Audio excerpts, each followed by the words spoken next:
The 2024 preseason is officially in the books. Well, it has been for some time for my San Francisco 49ers.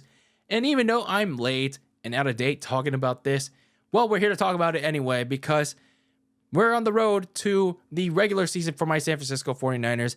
But before we can even talk about that, we have to discuss, this preseason matchup that happened a couple of days ago between the Niners and the Raiders in their final preseason game. So we're just here to talk about some of the things that I liked and some of the things that I disliked and just my overall thoughts as the 49ers now are officially on the road in preparation for their regular season. So in contrast to what I did in the last preseason video for my San Francisco 49ers, we're going to change it up a bit. We're going to talk about the positives. What did I like from this game in Las Vegas? So starting off with Brock Purdy. Brock Purdy played the whole first quarter and I guess maybe a little bit of the second quarter. I didn't pay too much of the second quarter because, well, it's preseason.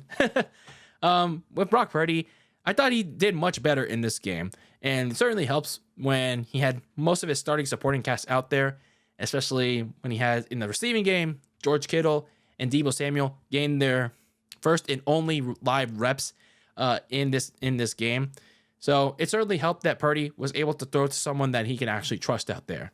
So also helping him out there was some parts of the offensive line. So, I crapped on them a lot, but they at least protected Purdy much better here. But in fairness, no, the Raiders didn't have their starting pass rush out there. So no Max Crosby. And they also didn't have the guy that they signed from the Miami Dolphins in the offseason. So I don't think Max Crosby played at any point, nor did Christian Wilkins. There you go. That was the name that ringing the bell.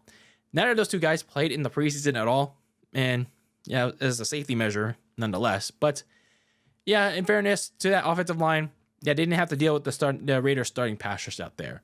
In terms with Purdy, going back to him, he flashed some very nice scrambling ability. He is able to throw on the run. He had some very nice throws out of the pocket. And he also had to run. He also had to make some nice scrambling plays of his own, like past the line of scrimmage. And he had a very nice running play for a good 10 plus yards. So overall, minus the tip interception, the bobble pick that he had at the end, near the end of the first quarter, that could have ended with a touchdown, but instead ended in the red zone pick. I thought Purdy did pretty good for himself going into the regular season, but it could have been better if that interception went against his way. Didn't go against his way. So anyway, the other thing that went well for the 49ers in this one was the special teams. Now, even though they allowed a punt return touchdown early in the second quarter because their coverage was not exactly that great, but the kickoff right afterwards was actually pretty good. Thanks to rookie running back Isaiah Guerrero, who made his return in this one. They answered back. They answered right back. So they got a big kickoff return that set up a touchdown a couple minutes later. So, you look at the special teams unit right now, they might have solved potentially the returner issues from last year with Isaac Guerrero and rookie receiver Jake Counting with kickoffs and punt returns. So hopefully that carries over into the regular season. Speaking of those rookies, they stood out again here in this game. Going back to Guerrero, the fourth round running back, and he had himself a big showing of the aforementioned kickoff return. He had some nice big runs with the reps that he got. So he continues to show out with whatever reps he can get. Receiver Jacob Counting continued his impressive preseason with not only that special team showing, but also being a reliable go-to for the backup QBs with some good route running. And then he also caught a very tight window touchdown from Josh Dobbs in the third quarter. Dominic Pooney, who was just named the starting right guard, he pretty much had himself another performance where he pretty much solidified that spot and not allowing any interior pressure to get to any of the quarterbacks in this game. And then, we always like to have a little chaos, a little bit of messiness, and that's what Kyle Shanahan decided to do with the last 10 seconds of the game. Rather than just kneel at the clock, he decided to try and win this game. And he could thank the Raiders defense for being some little dumbasses, because they had to just push Trent Taylor a little bit, and then give themselves extra yards. So they had about 10 to 7 seconds left. And then the fourth stringer, Tanner Mordecai, unfortunately, no Rigby, the raccoon. So anyway, Tanner Mordecai tries to go for a Hail Mary.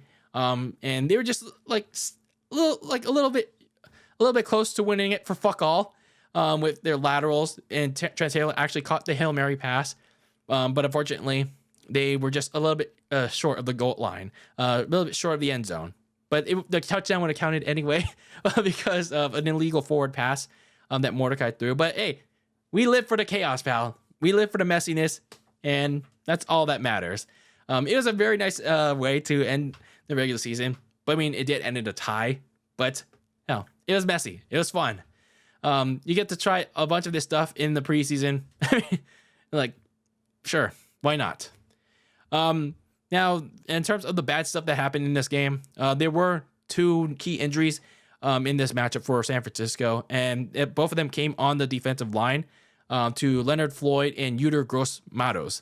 So both of them were, I didn't even know of Yuter Gross-Matos' injury. Like, they didn't even show it. But Leonard Floyd, that at first seemed like a really bad injury because he had his leg sandwiched by Malik Collins on a 3rd down play. Malik just sandwiched his leg, and then he the good news is he walked off the field on his own, and then as soon as he went to the locker room, he came back out, and they revealed that he hyperextended his knee, but it seemed like he was walking around the sideline, so it didn't seem like anything was too bad. So as of right now, he's getting an MRI, and it says initially it's a knee sprain. So hopefully he's not out for too long. He could be ready to, in my opinion, no doctor, but hopefully he'll be ready to go if he can for the Monday night opener against the Jets. But we'll see. The defensive line is pretty thin. It's pretty thin as we speak right now. So, and then the last thing is, like, there was, in my opinion, not many standout players that are fighting for a job. Like, I was hoping that, towards the end of my thoughts video with the Saints preseason game, I thought there were going to be a little bit more of a fighter's spot, like a fighter's chance for all these guys trying to make the roster. Maybe there were, maybe you guys saw some other players that stood out to you, but unfortunately for me, not too much aside from Isaac Guerrero, and then Jacob Crowning, and then I guess Josh Dobbs, I suppose. But either way, it's just like not too many of them stood out to me. So it is what it is. Hopefully, we'll find out more when we get to roster cutdown day. I believe it's this coming Tuesday, and then we'll see who makes the practice squad and all that. But we'll see. Cutdown day is going to be the toughest day for all these people that were on the preseason, and they're gonna have to, whoever doesn't make the roster is just gonna.